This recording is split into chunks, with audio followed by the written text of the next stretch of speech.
తాకట్టులో ఉన్న బంగారాన్ని విడిపించి ఆ రోజున్న మార్కెట్ ధర కట్టి మిగిలిన డబ్బును మీకు అందిస్తుంది కొమ్మూరి గోల్డ్. నమస్కారం లతా భట్ల గారు. నమస్తే అండి. తొలి ఏకాదశి, ముఖ్యంగా ఈ తొలి ఏకాదశి నుంచి అందరికీ కూడా పండుగలు స్టార్ట్ అవుతాయని చెప్తా ఉంటారు. ముఖ్యంగా ఈ తొలి ఏకాదశి రోజు ఏం చేయాలంటారు అసలు? ఈ తొలి ఏకాదశి రోజు ఏంటి అంటే ముఖ్యంగా చాతుర్మాస్య దీక్ష మొదలయ్యే రోజు. అంటే ఈ రోజు నుంచి తొలి ఏకాదశి రోజు నుంచి విష్ణుమూర్తి యోగ నిద్రలోకి వెళ్తారనమాట. ఆయన యోగ నిద్రలోకి వెళ్ళినప్పుడు ఒక్కొక్క దేవత ఇనిషియేటివ్ తీసుకొని రూల్ చేస్తూ ఉంటారు. ఓకే.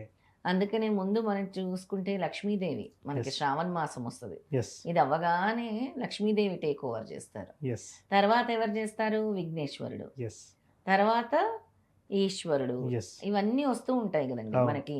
అమ్మవారు, విఘ్నేశ్వరుడు తర్వాత దేవి నవరాత్రులు, అవును. అమ్మవారు తర్వాత ఈశ్వరుడు. ఎస్ ఇలా నవంబర్ వరకు కూడా స్వామి యోగ నిద్రలో ఉంటారు. ఎస్ అందుకే ఆ రోజు తొలి ఏకాదశి, ఆ రోజు నుంచి చాతుర్మాస్య దీక్షలు కూడా మొదలవుతాయి. అంటే ఆ చాతుర్మాస్య దీక్షలు చేసే వాళ్ళందరూ కూడా చాలా అంటే డెడికేటెడ్గా విష్ణుమూర్తి కోసం చేసే దీక్ష చాతుర్మాస్య దీక్ష అన్నమాట. ఇక తొలి ఏకాదశి రోజు చాలామంది కూడా ఏకాదశి ఉపవాసం ఉంటారు. ఏకాదశి వ్రత ఫలితం అంతా ఇంత కాదు, చాలా. అంటే ఏకాదశి రోజు ఎవరైతే ఈ ఉపవాస దీక్షలు చేస్తున్నారో వాళ్ళకి కోరుకున్న కోరికలు వెంటనే నెరవేరుతాయి. ఎస్ అవును. అలా చాలామంది చేస్తూ ఉన్నారు, కోరికలు కూడా నెరవేరుతూ ఉన్నాయి. అవును. దానికి పారణ సమయము మర్నాడు ఉంటుంది. ద్వాదశి రోజు ఆ ఉపవాస దీక్ష విడిచిపెడతారనమాట. ఎస్ అలా ఈ తొలి ఏకాదశి అనేది చాలా విశేషంగా మనకి శనివారం వస్తుంది. శనివారం రావటం సాక్షాత్ విష్ణుమూర్తి రోజే, శ్రీనివాసుడు రోజే, వెంకటేశ్వర స్వామి రోజు. ఎస్ అవును. శనివారము జూలై 25వ తారీఖు వస్తుంది. ఇక ఆ రోజు విష్ణుమూర్తి ఆరాధన, విష్ణు సహస్రనామాలు లేదా శాంతాకారం భుజగశయనం పద్మనాభం సునీసం విశ్వాకారం గగన సదృశ్యం మేఘవర్ణం శుభాంగం, ఈ స్తోత్రం పారాయణము లేదా విష్ణు నామాలు చదువుకున్న లేదా దత్తాత్రేయ స్వామి ఆరాధన కూడా విశేషమైన ఫలితాన్ని ఇస్తుంది.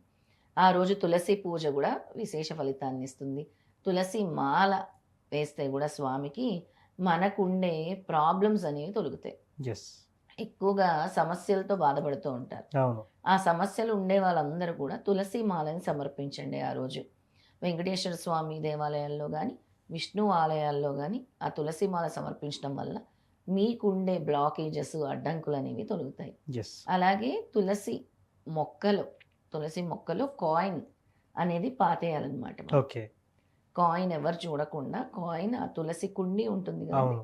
అందులో పాతేయాలి. ఎందుకంటారు అట్లా? మనకుండే బ్లాకేజెస్ తొలుగుతాయి ఎస్ దానివల్ల. ఓకే. మనకి ఏవైతే సమస్యలు ఉంటాయో ఎస్ అవి తొలుగుతాయి. భూమిని మనం పూజిస్తున్నట్టు, తులసమ్మని పూజిస్తున్నట్టు, ఎస్ మనం అమ్మని అడుగుతున్నట్టు, ఆఫర్ చేస్తున్నట్టు అన్నమాట. ఎస్ ఇదొక రెమెడీ, ఒక ప్రక్రియ. ఓకే. అందుకే మనం కాయిన్ అనేది పెడతాం అనమాట. ఎవరికి తెలియకుండా, అది ఎస్ అందరికి తెలిసేలా కాదు, ఎవరు చూడనప్పుడు ఎవరికి తెలియకుండా పెట్టాలి. తెలియకుండా పెట్టి మనము అక్కడ తులసమ్మ వారి దగ్గర దీపం వెలిగించుకొని ప్రదక్షిణలు చేస్తే చాలా మంచిది. ఎస్ అలాగే ఆ రోజు విష్ణు ఆలయాలను దర్శిస్తే మంచిది. అలాగే ఒకవేళ అంటే మీరు ఎక్కడైనా కానీ నైవేద్యంగా పొంగల్ పంచితే చాలా మంచిది. ఆ రోజు ఓకే. కట్టె పొంగల్ పంచితే చాలా మంచిది. ఎస్ విశేషంగా ఆ రోజు ఏం చదువుకోవాలంటారు? ఆ రోజు విష్ణుమూర్తికి సంబంధించిన స్తోత్రాలు ఏం చదువుకున్నా మంచిది. విష్ణు సహస్రనామం చదువుకుంటే చాలా మంచిది. విష్ణు నామాలు చదువుకుంటే మంచిది. విష్ణుమూర్తి యొక్క సహస్రనామాలు ఉంటాయి, అవి చదువుకుంటే మంచిది. దత్తాత్రేయ స్వామి ఆరాధన మంచిది, త్రిమూర్తులు దత్తాత్రేయ స్వామి. అలాగే దత్తాత్రేయ స్వామిది సంబంధించిన స్తోత్రాలు ఏదైనా చదువుకోవచ్చు. ఎస్ సిద్ధమంగళ స్తోత్రం చదువుకోవచ్చు, నృసింహ సరస్వతి అష్టకం చదువుకోవచ్చు, శ్రీపాద అష్టకం చదువుకోవచ్చు, లేదా దత్తస్తవం చదువుకోవచ్చు. ఓకే. ఇవేమైనా, లేదా దత్త మాలామంత్రం కూడా చదువుకోవచ్చు. ఎస్. సో విశేషంగా తొలి ఏకాదశి రోజు ఈ స్వామివారి మంత్రాలు చదవడం, అదేవిధంగా మీరు చెప్పినట్టుగా పూజ చేయడం, విశేషంగా కొత్త రెమెడీ, నేను ఫస్ట్ టైం వింటున్నా, రూపాయి కాయిన్ని ఎవరు చూడనప్పుడు తులసి అమ్మవారి దగ్గర పెట్టడం అనేది. అవును. సో చాలా రకాలుగా సమస్యలు ఎదురవుతూ ఉంటాయి అందరికీ ప్రతి పనుల్లో. అటువంటి బ్లాకేజెస్ తొలగడానికి అయితే చాలా సింపుల్ అయితే రెమెడీ చెప్పారు. ఇంకొకటి కూడా చెప్తానండి. ఒకవేళ చాలా అంటే ఇంకా మాకు బ్లాకేజెస్ ఉన్నాయి అనుకునే వాళ్ళు ఏం చేయాలంటే ఏకాదశి రోజు సాయంత్రం, అంటే సాయంత్రం పూట ఆకులు కొయ్యకూడదు కాబట్టి ముందే రావి ఆకు కోసి పెట్టుకోండి. రావి ఆకు మీద చిన్న మట్టి ప్రింది తీసుకోండి, కొన్ని మిరియాలు అందులో వేసేసి కర్పూరం వేసి వెలిగించండి. ఓకే. మీకుండే భస్మం అయిపోతుంది కదండి, Yes. మీకుండే బ్లాకేజెస్ దానివల్ల కూడా తొలుగుతాయి. ఎస్. సో చాలా చక్కటి పరిహారం చెప్తున్నాడు. తొలి ఏకాదశి రోజు ఏం చేయాలి, అదేవిధంగా ఎటువంటి పరిహారం చేయాలని చాలా సింపుల్ రెమెడీ చెప్పారు మేడం. ధన్యవాదాలు. నమస్తే అండి.